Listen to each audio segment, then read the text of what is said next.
Hello दोस्तों, आपके अपने चैनल एसजी नॉवल वर्ल्ड में आप सबका स्वागत है। ऐसे ही रोचक स्टोरी के लिए चैनल को सब्सक्राइब जरूर कर लीजिए। आइए अब एपिसोड कंटिन्यू करते हैं। Episode 196, you are just mine. अब आगे। रूम में जाने से पहले इत्ती ने 2-3 गहरी सांस ली। वो नहीं चाहती थी कि नीचे जो कुछ हुआ उसकी वजह से वो फिर से ओवर रिएक्ट करे। उसके रूम में आते ही आहार्य ने उसे देखते हुए पूछा, क्या हुआ, तुम इतनी सैड क्यों हो? उसके अचानक सवाल से इत्ती हड़बड़ा गई, लेकिन फिर उसने झुंझलाते हुए कहा, एक तो आपने मुझे काम करने के लिए बोल दिया, ऊपर से अब पूछ रहे हैं कि मैं सैड क्यों हूँ। ऑफ कोर्स मैं इसलिए सैड हूँ क्योंकि मुझे काम करना पड़ा।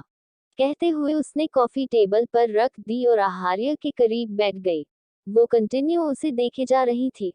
आहार्य को भी इस बात का एहसास था कि वो क्या चाहती थी।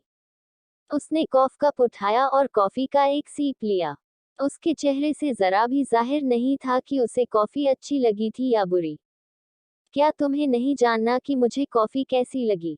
इत्ती ने ना में सर हिलाते हुए हुए कहा, अम्मम नहीं जानना मुझे, आई एम श्योर मैंने कुछ गड़बड़ ही की होगी। उद्धरण चिन्ह। आहार्य ने कुछ नहीं कहा। उसने एक और सीप लेकर वापस अपना ध्यान अपने काम पर लगा लिया। अच्छा अब बता दीजिए कि कैसी लगी? आखिर उसने बेसब्री से पूछा। Honest review. उद्धरण चिन्ह। हाँ हाँ ऑनेस्ट रिव्यू ही, वो कॉन्फिडेंस से बोली। तुम गुस्सा हो जाओगी। उद्धरण चिन्ह। इत्ती ने अपना गला साफ किया और कॉन्फिडेंस से कहा, नहीं मैं बिल्कुल भी गुस्सा नहीं होऊंगी। सी अभी मेरा मूड कितना अच्छा है। उसने अपने फेस की तरफ पॉइंट करते हुए कहा। आहार्य ने कुछ पल उसे देखा और फिर बोला, शुगर ज्यादा है, और तुमने इसे ठीक से बॉयल भी नहीं किया इन अंडस को। अच्छा अच्छा मैं समझ गई, कितने नुक्स निकालेंगे आप इसमें? इतनी बुरी भी नहीं होगी जितने तो आपने नुक्स निकाल दिए। देखने में तो अच्छी लग रही है, आपके ही नखरे कुछ ज्यादा हैं। आपकी वाइफ ने फर्स्ट टाइम आपके लिए इतने दिल से कुछ बनाया। एटलीस्ट अप्रिशिएट हर। सही नाम दिया है मैंने आपको। आप सच में टीवी सीरियल्स की वैम्प मदर इन लॉ की तरह है। हम आई एम ग्लैड कि मुझे इत्याहार्य सिंह राजपूत के हाथ की कॉफी पीना नसीब हुआ। आगे वो कॉफी का कप उसकी ओर बढ़ाते हुए बोला, तुम इस स्पेशल कॉफी को ट्राई नहीं करना चाहते हम्मम? आफ्टर ऑल तुमने इतनी मेहनत से बनाया है। इत्ती ने एक नज़र उस कप को देखा और जल्दी से ना में सर हिलाते हुए बोली, नो थैंक्स, आप ही इस स्पेशल कॉफी को एंजॉय करो। वो थोड़ा खिसक कर बैठ गई। आहार्य ने भी आगे कुछ नहीं कहा। उसने कॉफी खत्म की और कप टेबल कर रखकर उसके करीब झुका गया। इत्ती ने अपना चेहरा थोड़ा पीछे किया। वो अपनी पलकें झपकाते हुए नासमझी से उसे देख रही थी। आहार्य ने थोड़ा झुककर उसके होठों पर अपने होंठ रख दिए। इत्ती को अपने मुंह में बेहद मीठा टेस्ट घुलते हुए महसूस हो रहा था। उसने आहार्य को झटके से खुद से दूर किया और जल्दी जल्दी अपने होंठ रगड़ते हुए बोली, छी कितना मीठा है, यक। आपने ऐसा क्यों किया अपने मुंह से यूडब्ल्यू? आहार्य ने अपने होंठों पर लगी कॉफ की बूंद को लिक करते हुए कहा, मैंने तो बस किस किया था। वो इनोसेंटली स्माइल करते हुए उसे देखा था। इत्ती ने टेबल पर रखा पानी से भरा ग्लास उठाया और एक सांस में पूरा पी गई। जब उसके मुंह का टेस्ट थोड़ा नॉर्मल हुआ तो वो आहार्य को देखते हुए बोली, अच्छा मैंने आपकी बात मानी तो अब आपको अपना प्रॉमिस पूरा करना होगा। मैंने कोई प्रॉमिस नहीं किया था और मुझे ये डील पसंद नहीं, सो डील कैंसल। उद्धरण चिन्ह। इत्ती हैरान हो गई। वो आहार्य के बाजुओं पर पंच मारते हुए बोली, आपने मुझे बेवकूफ बनाया। वो अपने छोटे हाथों से उसे मारे जा रही थी। इस पल उसे आहार्य पर बहुत तेज गुस्सा आ रहा था। काफी देर बाद जब वो थक गई, तो हंसते हुए उसे गुस्से से घूरने लगी। वो बस किसी भी पल रो देने वाली थी। आहार्य ने उसे अपनी गोद में बैठा लिया। इत्ती ने अपनी नजरें दूसरी ओर घुमा ली, लिहाजा वो उसे इग्नोर कर रही थी। अभी वो उसे देखना भी नहीं चाहती थी।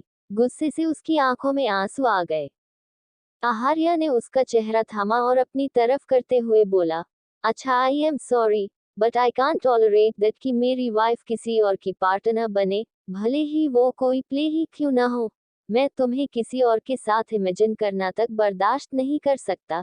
You are just mine. उसने इत्ती को अपने सीने से लगा लिया। इत्ती को अब समझ आया कि आहार्य को सिर्फ किसिंग सीन से नहीं बल्कि इस रोल से ही प्रॉब्लम थी, क्योंकि इसमें उसे किसी और का पार्टनर बनना था। वो धीरे से बोली, बट मेरी इतनी ज्यादा इंसल्ट होगी, सब मेरा मजाक बनाएंगे। तुम कोई और कैरेक्टर प्ले कर लो। हाँ, पेड़ पौधों का या फिर सर्वेंट्स का कैरेक्टर प्ले कर लेती हूँ। बस एक काम होगा, सबको चाय सर्व करने का। प्रैक्टिस तो हो ही गई आपको कॉफ सर्व करके। वो चिढ़ गई। एक और इम्पोर्टेंट कैरेक्टर है ना, तुम फीमेल लीड की स्टेप मॉम का कैरेक्टर प्ले कर लो। इत्ती उससे दूर हुई और चिल्लाते हुए बोली, मैं किसी विलेन का कैरेक्टर प्ले करूं? आपने ऐसा सोचा भी कैसे? मैं इतनी ब्यूटीफुल हूँ, मैं कहाँ से आपको विलन लगती हूँ? या आप सच में मुझे चुड़ैल तो नहीं समझते? आहार्य की ये बात सुनकर तो उसका पारा हाई हो गया। आहार्य ने उसके बालों को सहलाया और उसे समझाते हुए बोला, तुम्हें ऐसा क्यों लगता है कि सिर्फ लीड कैरेक्टर इंपॉर्टेंट रोल होते हैं? उस कैरेक्टर को ऐसे प्ले करना जिससे वो लीड कैरेक्टर को भी सप्रेस कर दे। एंड आई नो तुमने स्क्रिप्ट ठीक से नहीं पढ़ी होगी, उसमें लीड कैरेक्टर की स्टेप मॉम का कैरेक्टर लीड कैरेक्टर से भी ज्यादा ब्यूटीफुल पोर्ट्रे किया गया है, क्योंकि वो एक विच है। उसने अपना गला साफ किया और अपनी आगे की बात के लिए वाइजली वर्ड्स चूज करते हुए बोला, वैसे भी फीमेल लीड को इसमें जेंटल पोर्ट्रे किया है, बट इस पे पर्सनालिटी तुम स्टेप मदर का कैरेक्टर ज्यादा अच्छे से कर पाओगी। इत्ती चिल्लाते हुए बोली, क्या मतलब? आप कहना चाहते हैं कि मेरी पर्सनालिटी विलन से मिलती है? उसने आहार्य के नेक पर तेजी से स्क्रैच किया। I don't mean that, but I thought तुम्हारी बोल्ड पर्सनालिटी के हिसाब से तुम्हें वही कैरेक्टर प्ले करना चाहिए। I trust you, you nailed it. तुम इसे ऐसा पोर्ट्रे करोगी कि एंड ऑफ द शो तुम लीड्स को भी सुप्रेस कर दोगी। एंड इसमें फीमेल लीड कैरेक्टर थोड़ा सा ही है, उसके बाद उसे बस एक डेड बॉडी की एक्टिंग करनी है। आहार्य ने अपनी बात खत्म की। उसने देखा इत्ती इस बारे में सोच रही थी। ये देखकर उसके फेस पर स्माइल आ गई। इत्ती ने उसे देखते हुए आंखें छोटी कर कहा, सच में? आप फिर से मुझे बेवकूफ तो नहीं बना रहे? मैं कभी अपनी वाइफ की इंसल्ट नहीं होने दूंगा। उद्धरण चिन्ह। सब मेरा मजाक बनाएंगे कि मुझे फीमेल लीड कैरेक्टर नहीं मिला, इसलिए मैंने ये नेगेटिव रोल किया। उसकी सुई अभी भी वहीं अटकी थी। जो भी तुम्हारा मजाक बनाएगा एंड ऑफ द शो उन्हें अपनी कही बातों पर रिग्रेट होगा। Have patience and nailed it. Don't you trust your husband? उद्धरण चिन्ह। I trust you. इत्ती इस बारे में सोचने लगी। मैं कभी तुम्हारी इंसल्ट नहीं होने दूंगा। उद्धरण चिन्ह। आहार्य के दिमाग में कुछ चल रहा था। प्ले में अभी वक्त था, उससे पहले ही वो कुछ ऐसा कर देगा कि कोई भी उसकी वाइफ पर उंगली ना उठाए। अगर इत्ती के लिए अपना ईगो इम्पोर्टेंट था तो आहार्य के लिए ये उसका फर्ज था कि वो कभी इत्ती को झुकने ना दे। अपनी सोच से बाहर आकर इत्ती ने उसे देखते हुए कहा, अब मैंने आपकी बात मानी है, तो आपको भी मेरी बात माननी होगी। क्या? उद्धरण चिन्ह। आपको मेरा प्ले देखने आना होगा। और फिर उसने आहार्य के हैंडसम फेस को पॉइंट करते हुए आगे कहा, लेकिन आप अपने इस हैंडसम फेस के साथ नहीं आ सकते, और ना ही आप अपनी रियल आइडेंटिटी के साथ आ सकते हैं। आई डोंट नो आप ये कैसे करेंगे। उसकी अजीब सी फरमाइश सुन आहार्य अपनी एक आईब्रो रेस करते हुए बोला, यह क्या बोल रही हो तुम? हाँ, क्योंकि अगर आप अपनी रियल आइडेंटिटी से आए तो सब आपको ही देखेंगे, स्पेशली लड़कियां, जो मुझे बिल्कुल बर्दाश्त नहीं होगा। मुझे गुस्सा आएगा एंड फिर मैं प्ले भी ठीक से नहीं कर पाऊंगी। एक ही सांस में कहते हुए वो उसकी गोद से उठ गई, क्योंकि उसका फोन बज रहा था। उसे कॉल उठाने की जल्दी थी। इस वक्त उसके घर से कॉल आता था। आहार्य सोच में पड़ गया। एपिसोड 197, तुम कितनी अच्छी हो बेबी। अब आगे। अनंत अपने टूटे फूटे बेडरूम में लगे मिरर में देखते हुए अपने हाथ में लगा प्लास्टर खोल रहा था। उसका फोन वहीं पास रखे लकड़ी की मेज पर पड़ा था, जिससे वो किसी से कॉल पर कनेक्ट था। अनंत ने अपने चेहरे को देखा, जिस पर जगह जगह जख्म के निशान थे। वो अपने जख्मों पर मेडिसिन लगाते हुए फोन से कनेक्ट उस शख्स की बातें सुन रहा था। तुम्हें एक काम दिया गया था, तुमसे वो भी नहीं हुआ। क्या जरूरत थी तुम्हें उसकी नजरों में आने की? जरूर वो तुम्हारे बारे में इन्वेस्टिगेट कर रहा होगा। दूसरी तरफ उस शख्स ने उस पर बरसते हुए कहा, वो तो वैसे ही भी करता। आखिर सवाल उसकी बीवी का है। मैं तुमसे कितने दिनों से पूछ रहा हूँ, उस दिन वहाँ क्या हुआ था? दूसरी तरफ वो आदमी खासा झुंझलाया हुआ था। अनंत ने मिरर में देखते हुए अपने माथे पर लगी चोट पर बैंडेज चिपकाया। उसकी आंखों में अपनी इन चोटों की वजह का मंजर था। उस दिन इत्ती से मुलाकात के बाद वो हमेशा की तरह अपने अपनी जॉब पर गया। अनंत इसे जाकर रूम नंबर 625 में सर्व करके आओ, उसके मैनेजर ने उसके हाथ में एक ट्रे पकड़ाते हुए कहा। अनंत ने देखा वो इस होटल की सबसे महंगी ड्रिंक थी। उसे अजीब लगा, वो यहाँ एक पार्ट टाइम जॉब करता था और कोई भी बिगिनर या पार्ट टाइम एम्प्लॉय इतने इम्पोर्टेंट गेस्ट को कभी अटेंड नहीं करता था। उसने ज्यादा नहीं सोचा और ट्रे लेकर मैनेजर के बताए हुए रूम की ओर चल गया। रूम नंबर 625 के डोर के सामने आकर वो रुका। उसे याद आया ये इस पूरे होटल का सबसे लग्जरियस रूम था। उसने नॉक किया और अंदर चला गया। अंदर आते ही उसकी नजर सामने बैठे शख्स पर गई जो उसे अपनी पैनी आंखों से घूर रहा था। उसे अचानक अपने सामने देखते ही वो बुरी तरह से चौंक गया। उसने उससे इस तरीके से मिलने की उम्मीद नहीं की थी। इसके बावजूद उसने अपनी हैरानी अपने चेहरे पर नहीं आने दी। आउट! उस शख्स की ठंडी आवाज पूरे कमरे में गूंजी। अनंत को लगा ये उसके लिए था। वो जाने के लिए जैसे ही मुड़ा, लेकिन तभी उसके नजदीक से गुजरते हुए एक के बाद एक आदमी रूम छोड़कर जाने लगे। आखिर में एक आखिरी शख्स उसके करीब से गुजरते हुए उसे तरस भरी नजरों से घूर रहा था। उस आखिरी शख्स ने जाते हुए डोर को बाहर से लॉक कर दिया। अब उसमें सिर्फ 2 लोग मौजूद थे। अनंत पीछे मुड़ा। इस बार उसके चेहरे पर डेविल एक्सप्रेशंस थे। उसने अजीब सी मुस्कान के साथ अपने सामने बैठे शख्स से कहा, मुलाकात तो होनी थी, लेकिन मुझे उम्मीद नहीं थी कि मैं तुमसे इतनी जल्दी मिलूंगा। मैंने तो सुना था मिस्टर सिंह काफी काम है, सही वक्त पर एक्शन लेते हैं, लेकिन शायद आप मुझसे मिलने के लिए काफी डेस्परेट थे। उसके चेहरे पर वो मुस्कान अभी भी बरकरार थी। आहार्य सोफे से उठा और उसे एक टक घूरते हुए भारी कदमों से उसके करीब आया, और बिना किसी वार्निंग के उसने अनंत के चेहरे पर एक तेजी से पंच मारा। अनंत के हाथ में पकड़ी ट्रे एक झटके से जमीन पर गिरकर बिखर गई। वो 2-3 कदम पीछे हो गया। Stay away from my wife, आहार्य ने अपने दांत पीसते हुए कहा। अनंत ने अपना जबड़ा सहलाया और फिर से हंसते हुए बोला, ओह हाँ, याद आया। मैंने ये भी सुना था कि जब बात मिस्टर सिंह की वाइफ पर आती है तो अपने सारे उसूल, सारी कामनेस भूल जाते हैं।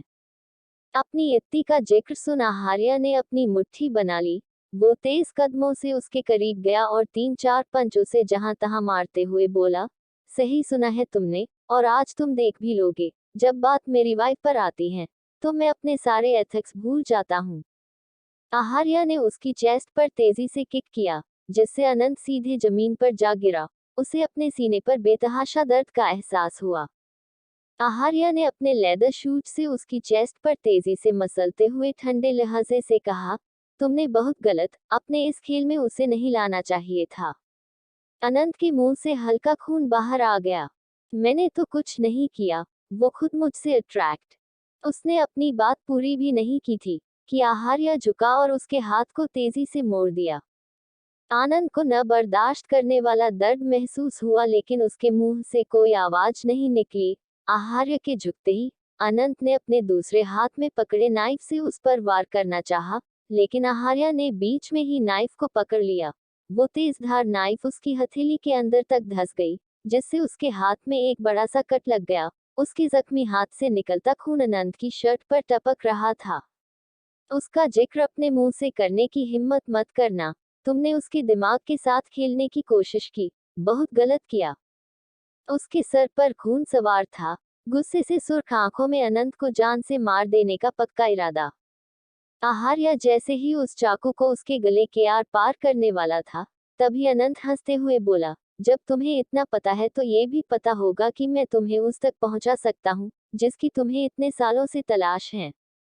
आहार्य का चाकू उसकी गर्दन के एकदम नजदीक आकर रुक गया।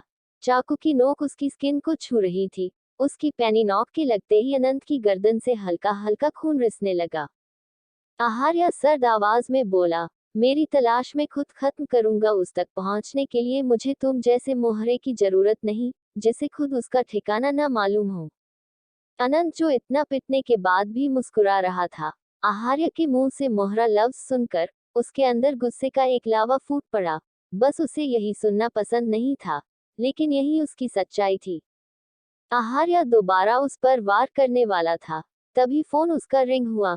रिंगटोन सुनते ही उसने बिना वक्त गवाए जल्दी से कॉल पिक किया। दूसरे हाथ में पकड़ चाकू अभी अनंत की गर्दन पर था। उसने कॉल कट किया। अब उसके चेहरे पर सॉफ्ट एक्सप्रेशंस थे। उसने उस नाइफ को दूर फेंक दिया और अनंत को वार्निंग देते हुए बोला, stay away from her, otherwise तुम हर बार इतने लकी नहीं होगे। इतना बोल वो खड़ा हुआ और उसके टूटे हाथ पर से गुजरते हुए रूम से बाहर चला गया। दर्द के मारे अनंत ने कसकर अपनी आंखें मींच ली। आहार्य के जाने के बाद उसके फेस पर फिर से स्माइल आ गई। अगले ही पल वो बेहोश हो गया। दोबारा जब उसकी आंख खुली तो वो हॉस्पिटल बेड पर था। उसके जख्मों पर मरहम पट्टी कर दी गई थी और उसके टूटे हाथ पर प्लास्टर लगा हुआ था। उसने सोचा कि आहार्य ने उसका ट्रीटमेंट करवाया होगा, लेकिन बाद में उसे अपने मैनेजर से पता चला कि वो ही उसे यहाँ लेकर आया था। कम से कम ट्रीटमेंट तो करा सकता था ना। बेदर्द इंसान है। वो टॉक्सिक लड़की तो बोल रही थी, मेरे हस्बैंड सबसे बेस्ट है। ही दोनों ही टॉक्सिक हैं। इत्ती का ख्याल आते ही अनंत ने अपने होठों को लिक किया। तभी उसे अपने हाथ पर तेज दर्द का एहसास हुआ। शायद मेडिसिन का असर खत्म हो चुका था। तुम कुछ भी कर लो, मैं उसके बारे में सोचना बंद नहीं कर सकता। आफ्टर ऑल तुम जैसा फील करते हो वैसा ही मैं भी करता हूँ। उसके चेहरे पर दर्द था, होंठों पर मुस्कान और आंखों में कई सारे राज और कुछ अनकहे जज्बात। किसी की गुस्से से भरी आवाज सुनकर अनंत अपनी सोच से बाहर आया। उसने अपने फोन को देखा जो स्पीकर पर था। उसके फेस पर एक बार फिर गुस्सा छा गया। उसने अपने दांत पीसते हुए कहा, मैंने कहा है ना, मैं सब हैंडल कर लूंगा। दूसरी तरफ से वह शख्स कुछ पर शांत रहा और फिर गुस्से से बोला, वो तो तुम्हें करना ही पड़ेगा, इसके अलावा तुम्हारे पास कोई ऑप्शन नहीं है। हमें धोखा देने की कोशिश मत करना, वरना। अनंत के हाथ अभी भी उसके सर पर थे। उसने अपनी चोट को तेजी से प्रेस किया। दर्द से उसकी आंखें बंद हो गई। वह सर्द लहजे में बोला, आई नो। इतना कहते ही उसने कॉल कट कर दिया। उसकी यही मजबूरी उसे मजबूर करती थी। उसने गुस्से से सामने मिरर पर पंच मारा। उसका दूसरा हाथ भी जख्मी हो गया।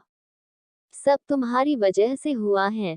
तुम इन सब की वजह नहीं हो, फिर भी इसके पीछे की वजह तुम हो। आज मेरी खुद की कोई पहचान नहीं, इसकी वजह तुम हो।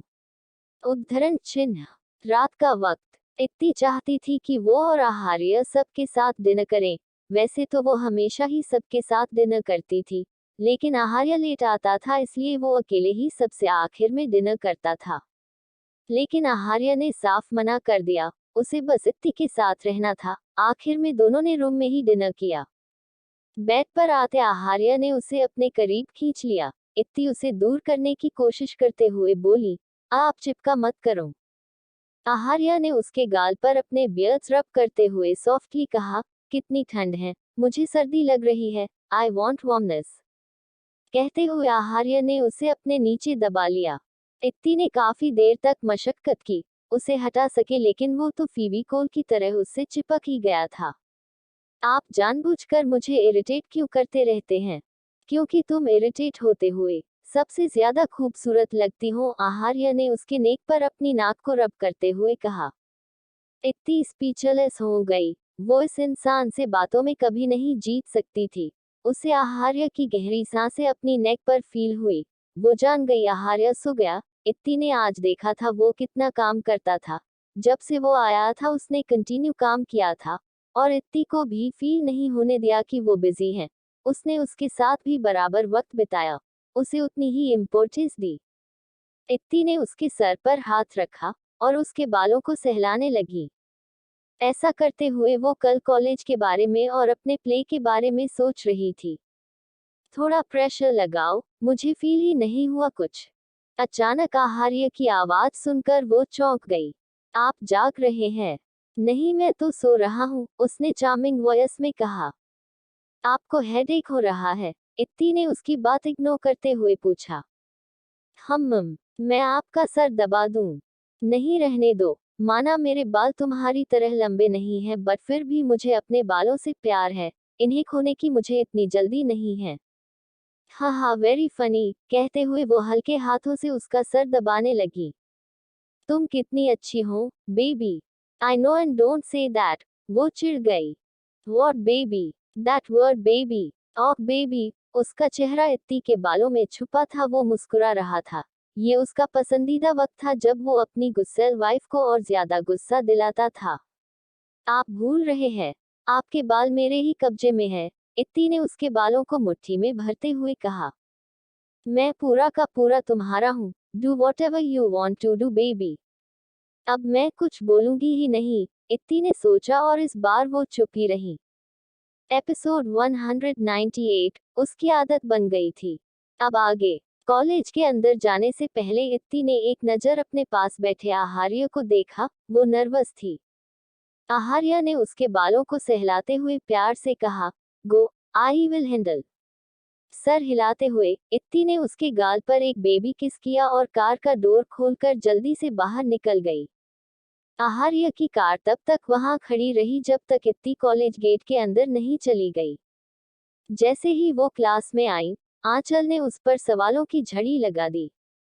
इत्ती ने उसके सवालों को नजरअंदाज कर कामली कहा, थोड़ी देर में सब पता चल जाएगा। दो क्लास खत्म कर वो लोग ऑडिटोरियम में थे। इस वक्त वहां कई सारे स्टूडेंट्स मौजूद थे, क्योंकि इत्ती की चैलेंज वाली बात पूरे कॉलेज में फैल गई थी। जाहिर था सब यहाँ गॉसिप लेने आए थे। 2 सालों से ये प्ले पल्लवी ही कर रही थी। इसकी वजह था रेवान। उसके पापा के इन्फ्लुएंस की वजह से कॉलेज में सब उससे डरते थे, और पल्लवी सबकी नज़रों में उसकी गर्लफ्रेंड थी, इसलिए कोई उससे पंगा नहीं लेता था। पल्लवी भी बखूबी इस बात का फायदा उठाती थी। पल्लवी इत्ती के पास आई। वो उससे कुछ कहने ही वाली थी कि इत्ती उसे इग्नोर कर अपना फॉर्म इस प्ले की इंचार्ज को देते हुए बोली, माम मुझे मेन विलन का रोल करना है। वो ही जानती थी उसने कितनी हिम्मत कर ये कहा था। जैसा कि उसने सोचा था, आसपास खड़े स्टूडेंट उसका मजाक बनाने लगे।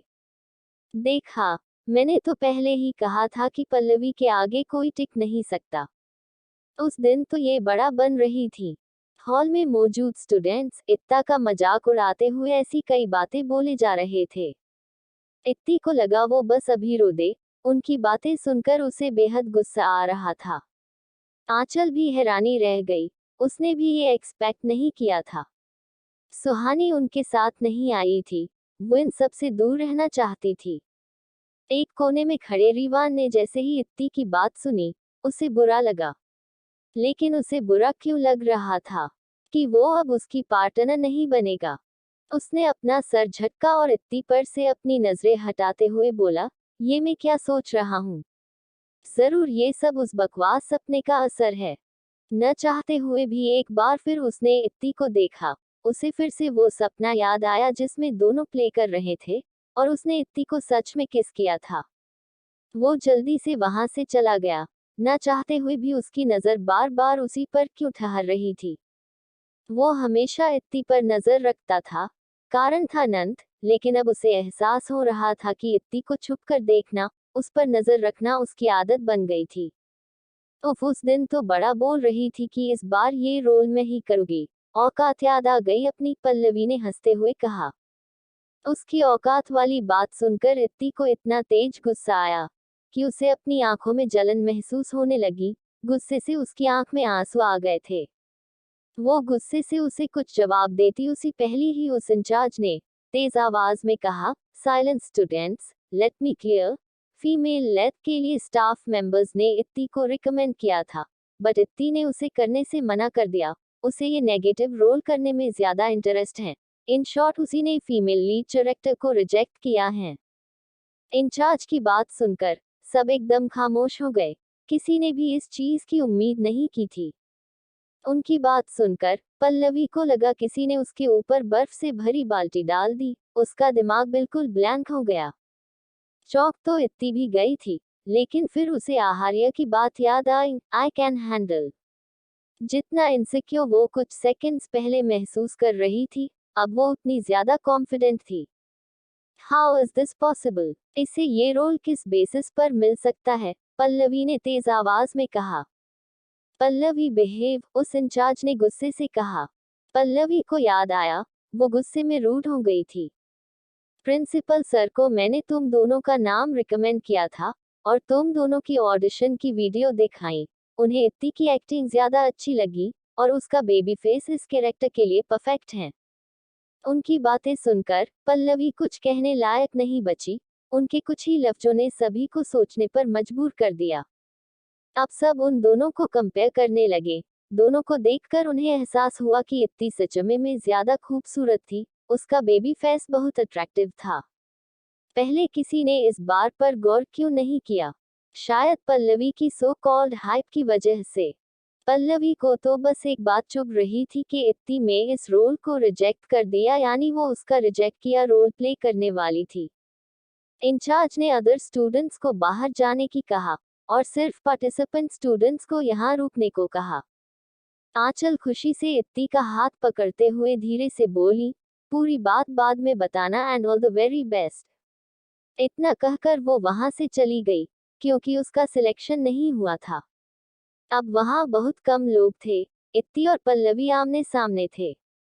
इत्ती पल्लवी के इंसल्टिंग वर्ड्स को भूल ही नहीं थी। वो ईवल स्माइल करते हुए बोली, यही औकात है तुम्हारी मेरे रिजेक्टेड रोल करने की? तुम? पल्लवी बस इतना ही कह सकी। इस बेइज्जती से उसकी आंखें भर आई थी। हाँ मैं वही हूँ जो ये चैलेंज हार कर भी जीत गई। अब मेरा टाइम वेस्ट मत करो। तुम्हारे तो ज्यादा कोई खास सीन है नहीं। ज्यादातर वक्त तुम्हें डेड बॉडी की एक्टिंग करनी है, बट मेरे सारे टफ सीन्स हैं। इत्ती उसके पास से गुजर गई। अपने हस्बैंड की बातें ध्यान से सुनने का फायदा तो है। उसके फेस पर स्माइल आ गई। उसने अभी जो कुछ भी कहा वो आहार्य के वर्ड्स थे। आहार्य का ख्याल आते ही उसे उस पर एकदम से बेहद प्यार आने लगा। अब बस वो जल्दी से उससे मिलना चाहती थी। इत्ती ने आज सिर्फ अपने सीन्स समझे। प्ले की रिहर्सल्स कल से होने वाली थी। इस वक्त इंचार्ज इत्ती को उसके रोल के बारे में बता रही थी। उन्होंने अपनी बात खत्म की और इत्ती को थोड़ा मोटिवेट कर वहां से जाने लगी। इस वक्त वो दोनों सबसे अलग स्टेज के लेफ्ट साइड कोन में खड़े थे। Excuse me ma'am, thank you so much, इत्ती ने उन्हें रोकते हुए धीरे से कहा। नो नीड, एक्चुअली मुझसे ये सब प्रिंसिपल सर ने करने को कहा था। इनफैक्ट मैंने जो भी बातें कही वो भी मुझसे कहने को कही गई थी कि मुझे एग्जैक्टली यही लाइंस कहनी है। इत्ती हैरान हो गई। उसने उनकी कुछ देर पहले कही बातों के बारे में सोचा। इत्ती ने ये रोल रिजेक्ट कर दिया।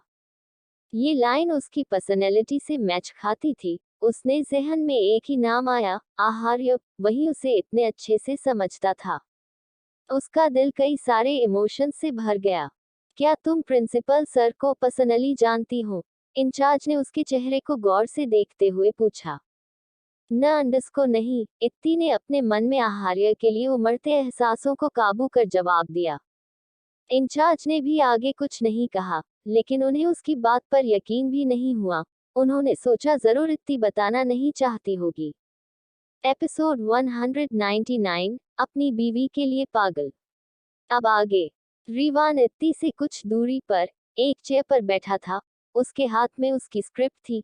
देखने वाले को यही लग रहा था कि उसका पूरा फोकस उसे पढ़ने पर था, लेकिन असल में उसका पूरा ज़हन सिर्फ और सिर्फ इत्ती में लगा था। वह इस प्ले में प्रिंस का रोल कर रहा था। जब उसे पता चला कि इत्ती ने पल्लवी को चलेगे दिया है कि इस बार वह इस प्ले की फीमेल लीड का रोल प्ले करेगी, न जाने क्यों उसे एक अजीब सी फीलिंग का एहसास हुआ। इसीलिए जब पल्लवी ने उससे कहा कि वह इंचार्ज से बात करें और इत्ती को इस प्ले से ही निकलवा दे, तो उसने साफ साफ मना कर दिया, ये कहकर कि उसके पास इतना फिजूल वक्त नहीं जो वो ऐसी ट्रिक खेलने में जाया करें। उस पूरी रात में वो सोया नहीं था। जब सोया तो ख्वाब में वह प्रिंस का रोल प्ले कर रहा था और इतनी उसकी प्रिंसेस का। अगले दिन जब इत्ती कॉलेज नहीं आई तो उसका दिल बेचैन हो गया। और आज इत्ती ने रोल करने से ही मना कर दिया। ऊपर से आज हुए ड्रामे की वजह से उसे इत्ती में और ज्यादा इंटरेस्ट आ गया। अब वह और ज्यादा बेताब था इत्ती की रियल आइडेंटिटी जानने के लिए। पहले तो उसने सोचा था कि वह इस प्ले से क्विट कर दे, लेकिन न जाने क्या सोचकर उसने ऐसा नहीं किया। उसने तिरछी नजरों से इत्ती को खुशी खुशी ऑडिटोरियम से बाहर जाते देखा। उसकी उसे छुप छुप कर देखने की आदत। उसने सर हिलाया। कैंपस से बाहर आकर इतनी जल्दी से अपने ड्राइवर कम बॉडीगार्ड से कहा, सिंह कॉरपोरेशन। कार में बैठने के बाद वह वार्निंग देते हुए बोली, उन्हें आप फोन मत करना। उसकी वार्निंग सुनकर ड्राइविंग सीट पर बैठे विशाल ने फोन वापस रख दिया। आखिर उसके पास कोई ऑप्शन भी तो नहीं था। इतनी हमेशा उसकी धमका देती थी कि वो आहार्य को कुछ ना बताएं और बाद में उसे हमेशा आहार्य के गुस्से का सामना करना पड़ता था। आहार्य का कैबिन। इस वक्त आहार्य अपनी मास्टर चेयर पर बैठा था। उसके सामने टेबल के उस पार एक दुबली पतली लड़की काफी नर्वसली बैठी थी और उस लड़की के पीछे खड़ा ऋतिक अपने हाथ में पकड़े डॉक्यूमेंट्स में लिखी बातें तेज आवाज में पढ़कर उस लड़की को सुना रहा था। ऋतिक ने डॉक्यूमेंट्स उस लड़की के सामने रखते हुए बोला, आप इस पर साइन कर दीजिए। आखिर उस लड़की ने अपना सर उठाया और धीमी आवाज में बोली, आप मेरी मदद क्यों करना चाहते हैं? तुमसे किसने कहा मैं तुम्हारी मदद करना चाहता हूँ? उसने ऋतिक को देखा तो ऋतिक ने जल्दी से सर हिला दिया। आहार्य की बात सुनकर वो लड़की बेहद कंफ्यूज हो गई। तो फिर उसने आहार्य के चेहरे को देखते हुए धीरे से कहा, ये सब मैंने अपनी वाइफ के लिए किया है, उसकी इंसल्ट का बदला लेने के लिए किया है। तुम्हारे सो कॉल्ड हस्बैंड ने मेरी वाइफ की इंसल्ट की थी, कंपनसेट तो उसे करना ही था। उसके लिए इससे बड़ी सजा क्या हो सकती है कि उसका सब कुछ उसकी बीवी का हो जाए? आहार्य ने बिना किसी एक्सप्रेशन के जवाब दिया। वो लड़की चौंक गई। उसने तो ये सोचा ही नहीं था। हाँ, वो अपनी शादीशुदा जिंदगी से तंग आ गई थी और हमेशा अपने पति को तलाक देना चाहती थी क्योंकि वो उसे अपने पैर की जूती समझता था। लेकिन उसके पास इतनी पावर नहीं थी कि वो उसके खिलाफ केस लड़ सके। उसने जब भी उससे तलाक लेने की कोशिश की तो हमेशा ही उसे सहना पड़ा। उसका पति उसे हर बार मारता और जलील करता। उसका मेल ईगो ये बर्दाश्त नहीं कर सकता था कि उसकी बीवी उसे तलाक दे। दुनिया को पता चलता तो उसकी क्या इज्जत रह जाती। लेकिन कुछ दिन पहले ऋतिक ने उसे कांटेक्ट किया और कहा कि उसके बॉस उसकी मदद करेंगे। वह आसानी से अपने पति के खिलाफ केस कर सकती हैं और डिवोर्स केस भी वही जीतेगी। उसे अच्छे से यकीन दिलाने के लिए उसने आहार्य के बारे में बताया। वो उस पार्टी वाले शख्स को कैसी भूल सकती थी। तब उसे यही लगा कि पार्टी में हुए तमाशा, उसकी हालत जानने के बाद वो उसकी मदद करना चाहता था। वो इतना तो जान ही गई थी कि इस शख्स का रुतबा उसके पति से कहीं ऊपर था। उसने ऋतिक की बात मानी और उसके कहे मुताबिक जब उसका पति नशे में था तो उसने धोखे से उससे ऋतिक के दिए पेपर्स पर साइन करवा लिए। वो शेयर ट्रांसफर पेपर थे जिसमें लिखा था कि वो अपनी मर्जी से अपनी कंपनी के सारे शेयर सिंह कॉरपोरेशन के को दे रहा था। उसे इन सब चीजों से कोई मतलब नहीं था। उसे तो बस अपनी शादी से आजादी चाहिए थी। लेकिन आज अचानक फिर ऋतिक ने उसे कांटेक्ट किया और उसे यहाँ आने को कहा। यहाँ आकर उसे फिर से एक शौक लगा कि आहार्य ने वह सारे शेयर्स उसके नाम ट्रांसफर कर दिए थे। न जाने क्यों ये शख्स ने उसके दिमाग में एक गहरी छाप छोड़ रहा था। लेकिन अभी कुछ वक्त पहले उसकी सारी गलतफहमी दूर हो गई। उसने अब तक जो कुछ किया वो उसके लिए नहीं बल्कि अपनी बीवी के लिए किया, सिर्फ उसकी इंसल्ट का बदला लेने के लिए। अपनी बीवी की इंसल्ट का बदला लेने के लिए ही उसने उसके पति को बर्बाद कर दिया और उसके मेल ईगो को रौंद कर रख दिया। क्योंकि जिस तरह का वह आदमी था वही कभी बर्दाश्त नहीं कर पाएगा कि जिस औरत को वह अपनी पैर की धूल समझता था आज वही उसकी सारी मेहनत की मालकिन थी। आज उसका रुतबा उसके भी ऊपर था। इतना सब कुछ सिर्फ अपनी बीवी की इंसल्ट का बदला लेने के लिए। ये सब उसके लिए बहुत अजीब था। जरूर ये कोई दीवाना ही होगा, अपनी बीवी के लिए पागल। पार्टी का मंजर उसे अच्छे से याद था। इतनी की कोई खास इंसल्ट नहीं हुई थी। जब इतनी सी बात पर वो उसके पति को इस हद तक बर्बाद कर सकता था तो अगर किसी ने उसकी बीवी को सच में चोट पहुंच जाए तो ये उसका क्या हाल करेगा? उससे तो यह इमेजिन ही नहीं हुआ। Sign it. ऋतिक की आवाज सुनकर वो अपनी सोचों से बाहर आई। असमंजस की हालत में उसने पेपर पर साइन किया। उसके साइन करते ही आहार्य ने अपना फोकस वापस अपने काम पर लगा लिया। जिसे समझ ऋतिक उस लड़की से बोल, माम चलिए। वो लड़की चेयर से खड़ी हुई और ऋतिक भी जाने के लिए मुड़ गया। ऋतिक केबिन से बाहर निकल गया था। उसके पीछे चलते हुए वो दूर के पास पहुंचकर रुकी और अचानक उसने आहार्य की तरफ पलटते हुए कहा, थैंक यू सो मच, आपने मेरी हेल्प की। इन फ्यूचर मुझे मौका मिला तो मैं जरूर आपके काम आना चाहूंगी। ये कहने के बाद एकटक उसकी नजरें आहार्य के चेहरे पर जमी हुई थी। उसके चेहरे पर साफ जाहिर था कि वो आहार्य की कितनी शुक्रगुजार थी। उसकी बातें सुनकर ऋतिक भी रुक गया। तुम मेरी मदद ना करके ही मेरी मदद कर सकती हो? मतलब? आहार्य की बात सुनकर वो उलझ गई। ऋतिक ने जल्दी से उसे समझाते हुए कहा, माम, आई मीन बॉस की वाइफ को पता चलेगा कि आपने बॉस की मदद की तो उन्हें ही प्रॉब्लम होगी। माम उन्हें लेकर पजेसिव हैं। बेहतर है आप उनकी कोई मदद न करें। ऋतिक की बात सुनकर उस लड़की के जहन में एक ही ख्याल आया, बेहद अजीब लड़की है, और लकी भी। वो जाने के लिए मुड़ गई। उसी वक्त आहार्य की सीक्रेट लिफ्ट से इत्ती कैबिन में आई। उसने बस पीछे से किसी लड़की का अक्स आहार्य के केबिन से बाहर जाते देखा। वो लड़की बाहर निकल गई, उसने इत्ती को नहीं देखा। इत्ती के चेहरे पर अजीब एक्सप्रेशंस आ गए। जितनी खुशी से वो यहाँ आई थी, न चाहते हुए भी उसकी मुस्कान फीकी पड़ गई। Episode 200, my dear husband. अब आगे। आहार्य की नजर इत्ती पर गई और फिर उसके एक्सप्रेशंस पर। इत्ती उसे देखते हुए उसके करीब आई और बोली, एमम अब आप बताएंगे? हम जरूर, पहले आप बताएं कि आपने यहाँ आने से पहले मुझे इन्फॉर्म क्यों नहीं किया। आहार्य ने उसकी कमर पकड़ी और उसे अपने सामने टेबल पर बैठा दिया। उसके अचानक इस एक्शन से इत्ती घबरा ही गई थी। उसने अपने सीने पर हाथ रख लिया। मैं कोई बोरी नहीं, जो आप मुझे कभी भी कैसे भी उठा लेते हैं। उद्धरण चिन्ह। उसने अपनी धड़कनों को काबू किया और फिर अपने सैंडल्स ऐसे ही निकालकर आहार्य की थाइस पर अपने पंजों को आराम से रखकर कंफर्टेबल पोजीशन में बैठ गई। उसे एक बार फिर उस लड़की का ख्याल आया। वो उसे घूरते हुए बोली, अब जल्दी जल्दी बोलिए, कौन थी वो लड़की? कोई एम्प्लॉय भी तो सकती है। आहार्य सोफे पर लीन हुआ। वो अपने हाथों से इत्ती के नेल्स को रब कर करने लगा। इत्ती ने अपने पैर पीछे खींचना चाहा, लेकिन आहार्य ने उसे ऐसा करने नहीं दिया। नहीं हो सकती। सेओ के कैबिन में सिर्फ उसके असिस्टेंट्स आ सकते हैं, और आपके सारे असिस्टेंट्स मेल हैं। अब मेरे पेशेंस का टेस्ट मत लीजिए। उद्धरण चिन्ह।